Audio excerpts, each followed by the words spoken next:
Thank you very much, Mr. Chairman. Mr. Chairman, I'd like to submit a letter to the record from the president of Toyota, and in it, he says this: Toyota has used required project labor agreements on many of their biggest and most important projects. He says that Toyota has consistently employed project labor agreements for our major construction projects, and we could not have been more pleased with the results. To date, approximately 45 million man-hours have been invested in the construction of 9 automobile, truck, and component plants in the United States. In each and every instance, these projects were completed on time and on budget and with an exemplary safety record. Toyota, as well as major American and international companies like Boeing and Walmart, have made the decision to require project labor agreements because they think it's the best business practice for them.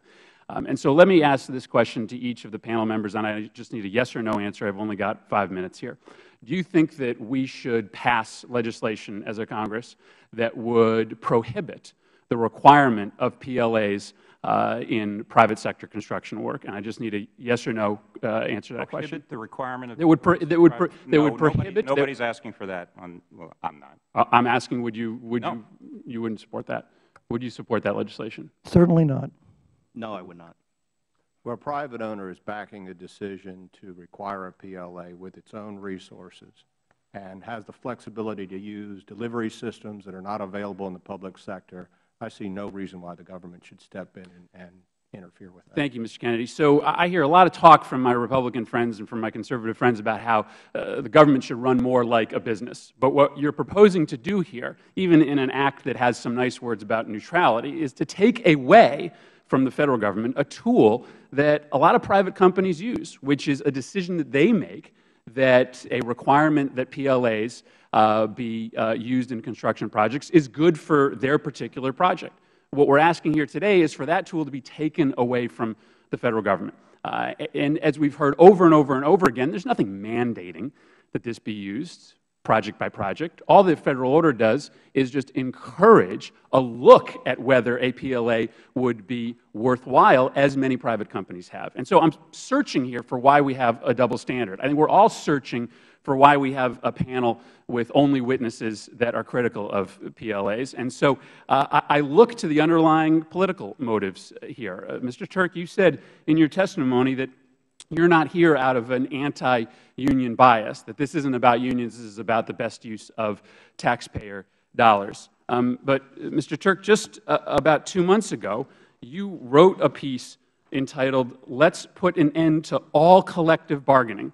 And in it you wrote, referring to what was going on in Wisconsin, "The Wisconsin episode is therefore just the leading edge of a political movement that could, if conducted skillfully, make it possible to unravel public support for the unions in so dramatic a fashion as to change the face of American politics. This would indeed be a wonderful thing to behold." So let me ask you this. Do you stand by this blog post, this article that you wrote, in which you call for an end to all collective bargaining?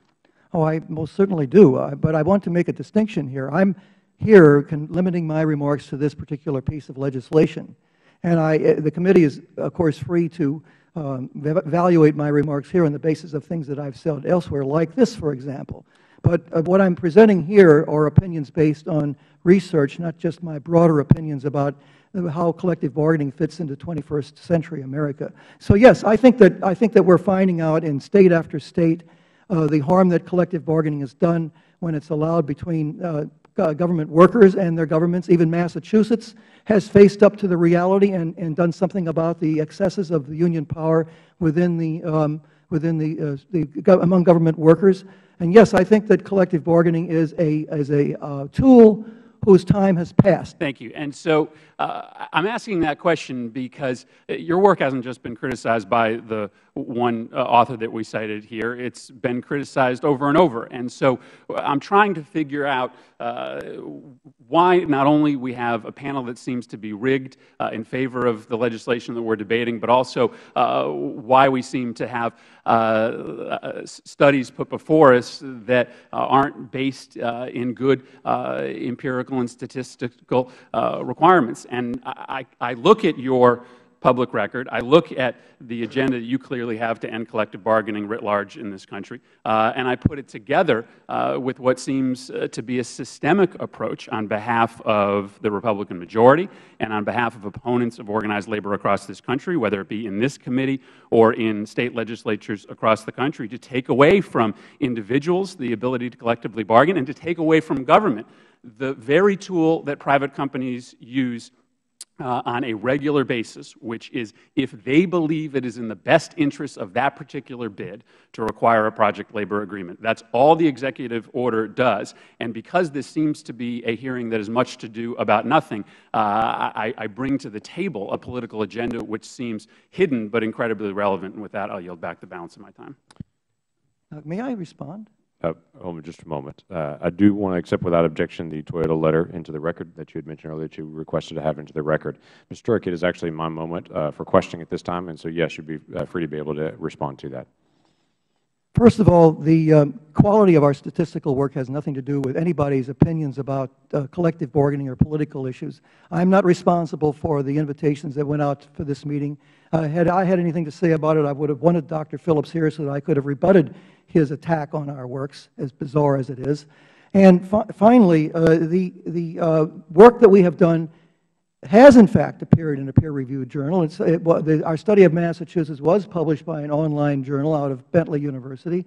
And so the idea that these numbers that we're coming up with are just made up out of thin air is itself completely wrong. We have a lot at stake. We are a PhD granting Department of Economics that survives and prospers only by virtue of the integrity of our work. Our work has been out there for years, and if anybody wants to find problems with it, they are free to. Dr. Phillips has tried. His attacks, I think, are wrong. But again, those are the kinds of things that we could argue in another forum.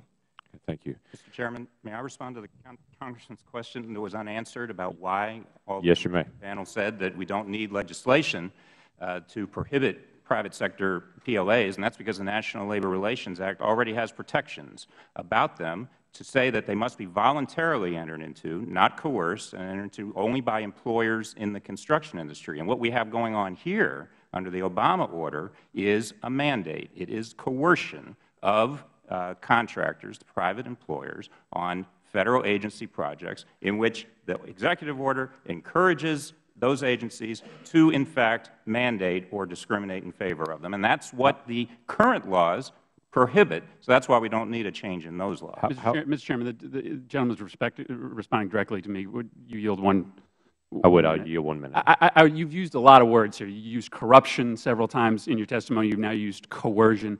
I think we need to tone down the level of rhetoric here when we're talking about an executive order that simply asks individual agencies to consider PLAs when appropriate. I think by any reading of that, it's hard to suggest that there's anything that is coercive about that executive order, and certainly in your testimony in which you suggested that it corrupted the process. I think those are strong words with legal ramifications that you should be very careful about using before the United States Congress. And if I may respond. Yes, you may.